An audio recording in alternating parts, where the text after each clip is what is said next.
Hoje é um assunto muito sério que eu gostaria de tratar sobre preferências do consumidor, porque a Nespresso me decepciona muito com a variedade de sabores, porque acho que nenhum barista consegue diferenciar a intensidade de cada café. Por outro lado, a Dolce Gusto, ela muito me surpreende com a variedade de sabores, e principalmente esse daqui, que é o café olé deles.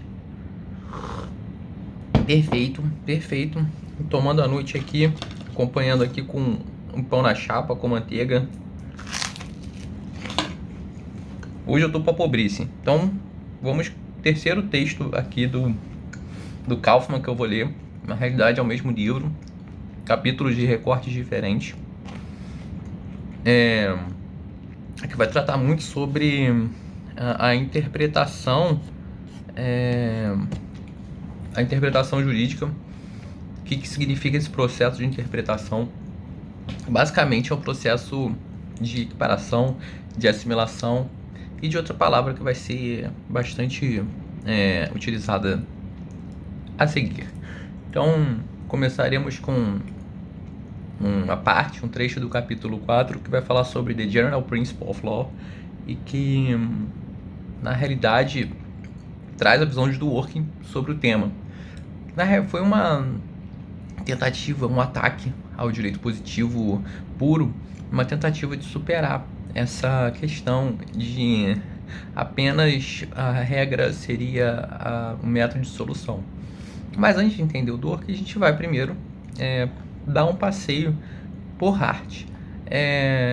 O Hart, ele entendia, como um positivista que era, na sua análise, na sua visão analítica positivista, entendia que ele desce bem esse café, olha. As regras são obrigatórias, são cogentes e que na falta da regra é difícil o juiz ter uma interpretação. Já o Dworkin, ele inaugura esse conceito de princípios gerais, que vão principalmente ser utilizados nos hard cases, que são os casos difíceis de solução, onde o juiz fica sem nenhuma regra que possa ser aplicada ao caso concreto e inaugurando uma norma para o caso. Então essa questão, os hard cases, fica muito a critério do juiz. Se não houvesse a questão dos princípios, ele decidia um caso concreto, porque ele precisaria de uma decisão. Se não tem regra, e aí o juiz vai inovar, e aí você percebe o grande espaço de discricionariedade que ele vai ter na hora de decidir. O Dworkin ignora isso e fala assim, não é bem assim, ele não tem esse espaço de discricionariedade. Ele tem que resolver, se não existe uma regra, pelos princípios, sobretudo da justiça, do fairness e do Estado de Direito. Esses são os três princípios basilares para a aplicação dos hard cases. Então, esses três valores, eles vão diminuir muito o espaço do juiz na hora de decidir, na falta de uma regra clara para ele, né? Cabe ressaltar que as regras, as rules, que são livres, né, de qualquer espaço livre de apreciação, ou seja, é o famoso tudo ou nada. E enquanto os princípios, eles têm uma dimensão de peso e de importância, é o mais ou menos, né? E aí, as únicas regras que são... E cabe ressaltar, antes de entrar mais a fundo nisso, que as únicas regras que não são suscetíveis de interpretação são os conceitos numéricos verdadeiramente determinados, que são maior de 18 anos, enfim, existe um marco que pode proibido trafegar acima de 60 km por hora, enfim, não tem interpretação sobre isso, né? Então mais um pão à chapa. Hoje eu fui à padaria e não comprei pão. E aí, acho que ficou no subjetivo aqui, no subconsciente, essa compra desse pão. Então, o Dworkin acreditava na teoria idealizada dele, era que nos hard cases deveria ser diminuído muito o espaço de discricionariedade. Por isso, deveria haver um juiz Hércules, né, que fosse perseguido pelo juiz para tentar levar esses princípios, né, com base nesses princípios que ele considera o caso concreto nos hard cases, chegar a uma solução unívoca. Ou seja, ainda que exista uma discricionariedade, essa discricionariedade iria deixar apenas uma solução possível. Ou seja, não existiria uma discricionariedade por assim dita. Ele deveria vislumbrar, por isso o juiz Hércules, desse trabalho incansável de achar uma norma adequada, a única solução possível.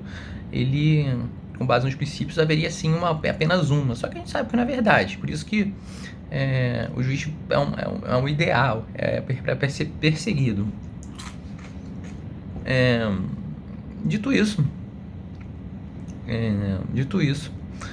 essa teoria dele foi com certeza alvo de crítica, e o Carl Lorenz, ele também tenta desenvolver uma terceira via sobre isso, e utilizando parâmetros com base em princípios. Que tipo de princípios? A pacta sunt servanda, princípio da culpa, da legalidade, da boa-fé, da proporcionalidade, tenta alcançar o direito justo, mas existe um grande problema nisso, que muitos dos princípios são abstratos e muito vagos, pobres de conteúdo, que permitiria, ou melhor dizendo, não permitiria decisões concretas, né? Mas uma questão que tem que ser colocada: haveria, como pensa Dworkin, né, sobre o juiz Hércules, haveria apenas uma solução para todos os casos? E aí a gente percebe que não, porque no plano normativo a gente vai verificar expressões como plausível, convincente, concordante, ou seja, não são expressões do plano descritivo, que o plano descritivo, por exemplo, seria alguma expressão do impossível, necessário, forçoso, aquelas questões absolutas, né, que é o tudo ou nada, no caso, tem maior de 18 anos, sim, então esse seria o plano descritivo. Então essa questão não existe apenas uma solução, existem algumas soluções que são plausíveis, algumas soluções que, melhor dizendo para o jurista, são defensáveis e nesse sentido são corretas. Partindo então para o próximo capítulo, capítulo 8, item 6, o caráter analógico da linguagem jurídica. Aqui é o ponto-chave da interpretação, por isso mais um pãozinho.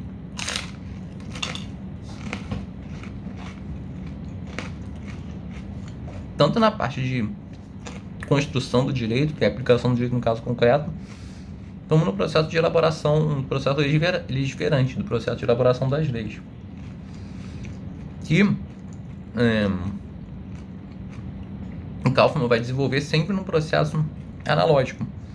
Só que antes de chegar nessas conclusões, ele vai construir um raciocínio para permitir que a gente possa entender o caminho que ele perseguiu para chegar ao plano do dever ser e do dever ser. Porque a gente já viu, ou eu já vi pelo menos, não me interessa você, que não tem como passar do dever ser para o plano do ser sem assumir alguma premissa complementar. Isso violaria lá a guilhotina de Hilmes. E não é possível, você precisa assumir algumas premissas, né, complementares, realizar raciocínios transcendentais, inclusive, para poder chegar de um plano para outro. Então não rola se teletransportar de um plano para outro. Então, continuando, por causa da função descritiva, da função operativa do direito, no caso seria baseado na segurança jurídica, a linguagem da lei, ela deve ser o mais possível e exata possível. Só que a gente vê que isso é praticamente improvável resolver o mundo com leis, né? Mas de qualquer forma, segundo a intenção, a linguagem da lei, ela deve ser abstrato conceitual.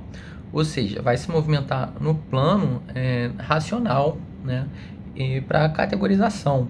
Ela não vai tentar escrever, desenhar situações ricas em conteúdos. Por exemplo, homicídio é quando alguém, homicídio noturno é quando alguém chega na casa de alguém a partir de 8 horas e fuzila com 3 tiros de... Ele não vai chegar nesse plano, né? Mas vai ter a intenção de escrever que homicídio é matar alguém. Então a gente pode tentar entender essa intenção de ficar nesse plano racional e categorial. O que significa se tal situação se enquadra nessa categoria de situações, Então, beleza, ela preenche os requisitos da lei e eu posso aplicar, fazer essa subsunção do fato ao caso concreto, da lei ao fato ou do fato à lei. Então, continuando, as normas legais elas vão possuir, apenas podem se tornar efetivas se os conceitos abstratos eles puderem ser realmente conversarem com as situações da vida. E aí que entra a questão de que nenhum juízo sobre a realidade vai entrar um conceito unívoco. Esses conceitos eles sempre vão admitir plurissignificações a partir do caso concreto. Daí cabe uma diferenciação. A diferenciação é entre conceitos abstratos, gerais abstratos, de conceitos ordenadores. No caso, o conceito geral abstrato seria o conceito classificatório e o conceito ordenador seria o conceito funcional ou conceito tipo. Então a gente vai ver que por um lado a gente tem algo mais exato e o outro algo mais aberto. Esse conceito tipo vai ser a chave para a interpretação analógica. Mas, sem antecipar, um conceito geral abstrato ele vai definir um objeto através de, por exemplo, um número fixo de categorias fechadas, que você vai poder ou não verificar. Por exemplo, ou você tem 18 anos ou você não tem 18 anos.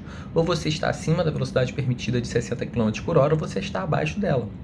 E aí a gente entra que apenas os conceitos numéricos vão ser unívocos, porque eles não vão precisar de analogia em sentido estrito para a sua aplicação. Apenas a subsunção, no caso propriamente dita, o cara crachá, você vai conseguir verificar.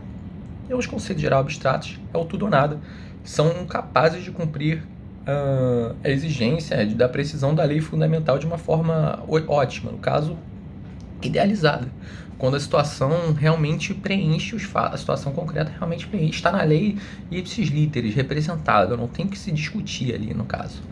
Já agora os conceitos ordenadores, eles não são tudo ou nada, eles não definem nem limitam a realidade de um fenômeno. E eles acontecem justamente, eles são residuais, no caso dos conceitos abstratos, porque eles têm que assumir uma aplicação de forma diversa da abstrata de generalidade. Enquanto os conceitos classificatórios eles se restringem aos conceitos numéricos, basicamente, precisa de outros conceitos que abordam outras realidades cambiantes. E aí que entram os conceitos ordenadores, funcionais ou conceitos tipo. Então eles vão descrever, como eles não definem nem delimitam a realidade de um fenômeno, eles vão apenas descrever essa realidade da forma mais palpável. E aí a intenção é ser exatamente igual. A intenção é interpretar de forma com um grau de abstração que permita que um tipo possa servir de suporte para que permita que uma lei possa servir de suporte a inúmeros casos concretos. Então a gente pode dizer que eles não conhecem tudo ou nada, mas presumem mais ou menos. Um conceito se aplica mais a tal situação do que outro. Aqui a liberdade de imprensa vai se aproximar mais, né, do direito à vida privada. Enfim, é a situação agora do Paulo Gustavo. Paulo Gustavo dizem que está nas últimas. Se ele realmente tivesse morrido, ou morreu, será que a liberdade de expressão deveria já divulgar a situação para mídia, para o mundo? Ele é uma pessoa pública, mas não tem a dor envolvida da família. Será que merece ser divulgado? Então, no caso, o princípio da intimidade da vida privada deveria prevalecer de uma forma maior do que do direito à imprensa. Continuando, e for Paulo Gustavo, excelente comediante, nos conceitos ordenadores, que são os mais legais, a gente vai falar de um núcleo conceitual e também de um halo. Esse núcleo é como se era um núcleo duro, uma parte que ele é realmente compreensível, que não resta dúvidas. Agora, esse halo conceitual vem onde as dúvidas começam a surgir, né? Será que se aplica esse conceito a determinado caso? Enfim, vai existir um halo que não vai saber, que quem vai decidir isso, no caso, vai ser o intérprete. Vai verificar se isso cabe ou não, se é palpável ou não, se é plausível ou não. Então aqui vai se tratar de um pensamento tipológico. E por ser tipológico, ele vai ser analógico.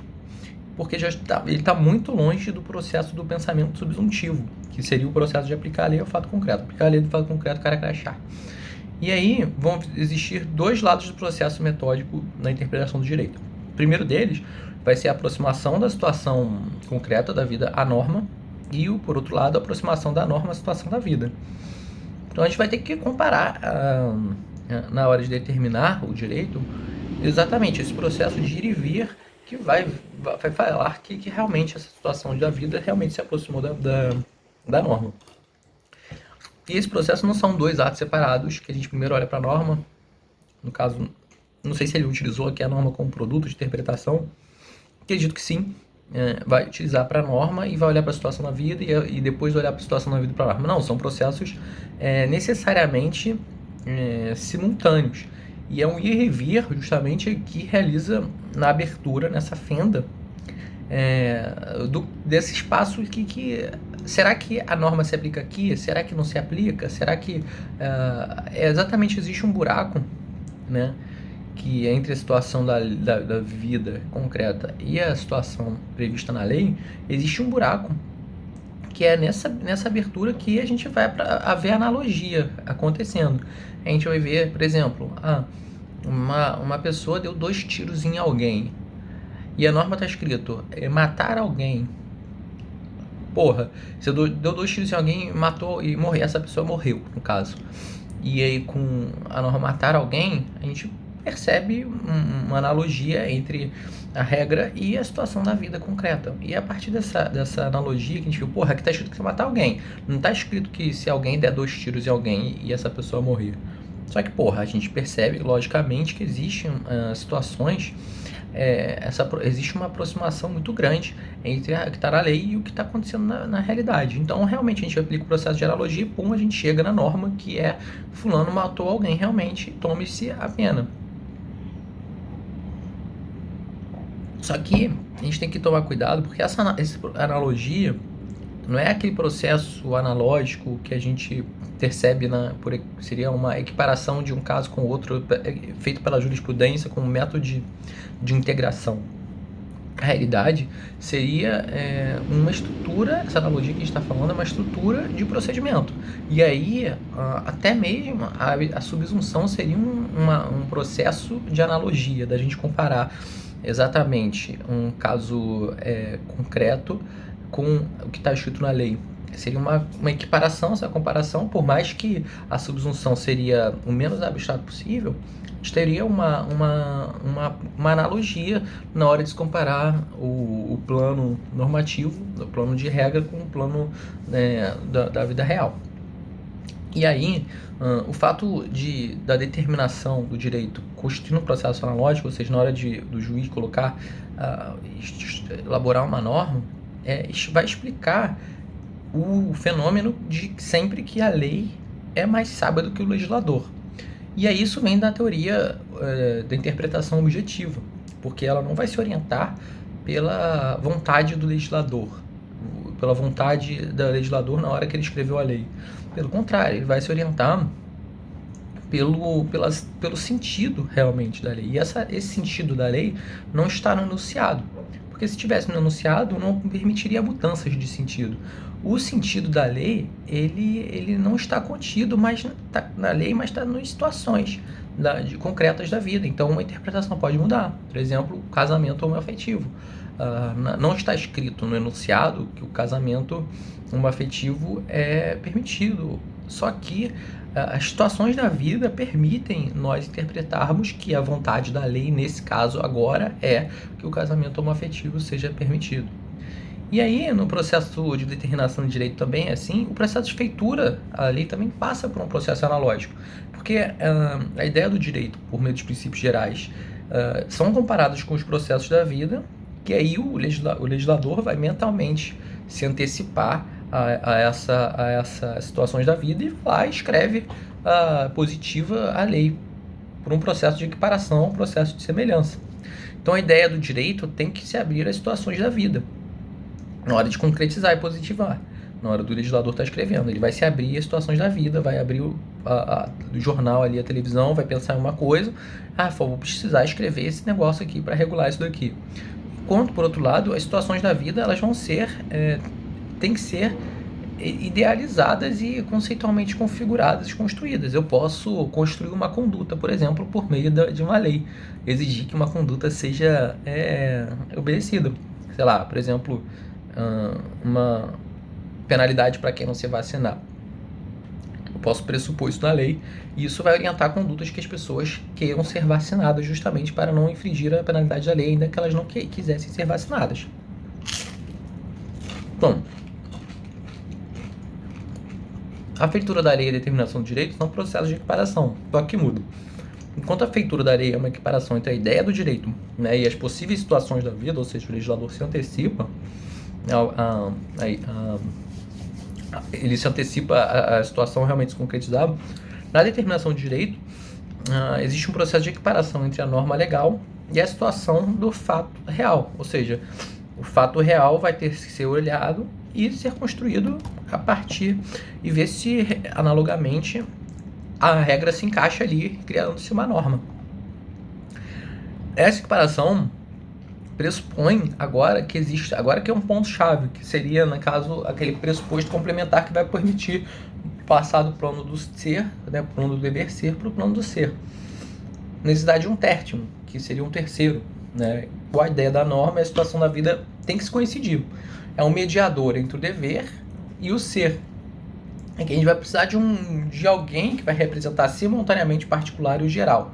Ou seja, o fato e a norma. E aí precisamos de um mediador, no caso o tertium, que na realidade é o sentido da norma, no qual o direito, a norma legal e a situação da vida, elas vão ser idênticas, semelhantes, para que aí a gente vai poder expressar uma correspondência recíproca. Beleza, a regra está dizendo isso, isso aconteceu no fato, o fato aconteceu isso, isso está expresso na norma. Só que a gente precisa de um meio termo para isso. Não é apenas a gente olhar para a norma e olhar para o fato e chegar a essa conclusão. A gente precisa de um terceiro, e nesse caso o terceiro é o sentido. A regra quis dizer isso. O fato quis dizer isso. Fazendo essa ponte para esse terceiro, para esse mediador, aí sim a gente tem a produção, a determinação do direito. A gente pode produzir a norma a partir dessa interseção, que é feita por um processo de analogia. Algumas considerações sobre esse sentido, esse tertium, que é o ratio iuris, ele se encontra também tanto no direito quanto nas situações da vida, e também se designa pela natureza das coisas. E seria como se fosse o topos, o lugar onde se encontra o ser e o dever. É justamente naquele triângulo que eu fiz aqui com meus dedos indicadores, que seria o lugar onde a realidade encontra com valor. E aí, esse pensamento, né, do ratio iuris, do tertium, do sentido ser um mediador, é o cerne do pensamento tipológico. Por quê? A gente sabe que o tipo, no caso, o sentido propriamente dito, ele se distingue do conceito abstrato. Porque o tipo ele não é definível, mas ele é apenas explicitável. Já o conceito geral abstrato, maior ou menor de 18 anos, ele seria algo mais explícito, no caso. Ele seria definido. Mas o conceito, o tipo, né, que seria o conceito tipo, que a gente vai ver aqui a partir de agora. Toda vez que ele falar conceito, ele vai estar se referindo ao conceito abstrato, e quando ele quiser falar de conceito tipo, ele vai usar apenas tipo, apenas uma ressalva aqui na nomenclatura dele, do Kaufmann. Quanto o abstrato é algo definível, o tipo é algo que admite oscilações, ele é aquela coisa, não é certeira, mas é isso que é a nossa realidade, né? Só que esse tipo ele vai possuir um núcleo fixo, no caso aquele núcleo conceitual, mas a gente não pode falar de fronteiras fixas, que seria exatamente a questão do halo, né? De tal modo que pode-se falar em outros traços característicos sem que a gente acabe com o conceito. É justamente por isso que o conceito tipológico, o tipo, ele é duradouro, porque ele admite essas modificações nas suas fronteiras sem que o núcleo dele seja abalado. E aí, umas diferenciações que o Kaufmann faz, que o conceito, no caso, o conceito geral abstrato, ele é fechado, ele é aquela história do sim ou não apenas. Ele é um pensamento que separa, no caso, existe uma linha bem definida que separa quem tem 18 anos e quem não tem, no caso, os 18 anos. E é o que permite a subsunção, isso é, a gente está num pensamento lógico formal que vai permitir a gente pegar a lei e transportar para o caso concreto sem que exista esse mediador de sentido. Na realidade, é uma questão que é só você olhar, é o cara crachá. Enquanto o tipo, ou o conceito tipo, ele é aberto, ele conhece apenas do mais ou menos, ele conforma a realidade, no caso que é multifacetada, e torna consciente, né, essas conexões de sentido. É o que vai permitir a gente realmente passar da regra para o fato e por meio dessa visualização no sentido. Então não é possível apenas subsumir, é apenas a gente pegar a regra e aplicar o caso concreto. Mas a gente vai ter que, em maior ou menor medida, a partir dessa formação de sentido, a gente vai assimilar, realmente a norma pode quis dizer isso, mas essa parte aqui talvez não. Vai ter que fazer uma interpretação com mais acurácia e mais aguçada. Então, o tipo normativo surge como um ponto médio entre a ideia do direito e a situação da vida, em torno do qual o pensamento jurídico circula. É um meio termo, então, entre a justiça material e a justiça normativa. E, como eu falei, ele não é algo rígido em seus controles, dos seus contornos. E esses contornos, eles estão à nossa disposição, né? A gente vive controlando. A gente não, os intérpretes, né, os juristas, eles vivem controlando essas fronteiras, dependendo do caso. Talvez consegue ser um pouquinho mais elástico em tal caso, em tal caso não consegue. Isso aí é a situação da vida que vai definir qual é o sentido, que vai se aproximar do sentido da regra que está positivada. Mas isso, qual é a consequência disso? Que é impossível definir um tipo de forma exata. E essa descrição que a gente descreveu aqui, que o legislador descrever de algum tipo, é apenas aproximada da realidade, mas nunca define nos últimos casos. E nem seria possível isso. E por isso, então, o tipo sempre vai ser mais rico que o conceito geral abstrato. Porque o conceito geral abstrato, ele não admite, como posso dizer, por exemplo, a gente vai pegar sempre o exemplo dos 18 anos, conceito geral abstrato, maioridade, maior de 18 anos, é pouco rico isso, a pessoa tem ou não tem. Mas agora, voltando à questão do homicídio lá, que a pessoa chegou a partir de 8 horas da noite, deu 3 tiros, tá vendo a descrição que a gente faz do tipo, no sentido, pra gente achar um sentido que é o homicídio, é muito mais rico do que a realidade escrita na lei, que é o homicídio. Então, por isso, o direito, a plenitude concreta do seu conteúdo, ele não vai se deixar enclausurar por conceitos legais.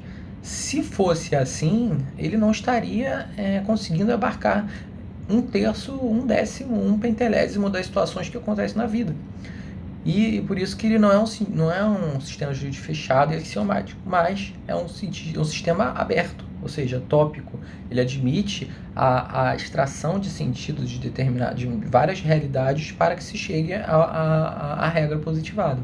E perceba que isso a gente vai afastando de cada vez mais do direito estritamente positivo, né? Porque o direito positivo tenta de todas as formas estabelecer conceitos, e a conceitualização dos tipos, ela é inalcançável, e por isso a gente tem que se recorrer muitas das vezes, que entra um parênteses para a teoria objetivista da interpretação, aos constantes tipos intencionados pela lei, né, por essa legislador hipotético que admite a modificação dos sentidos de acordo com o sentido da vida.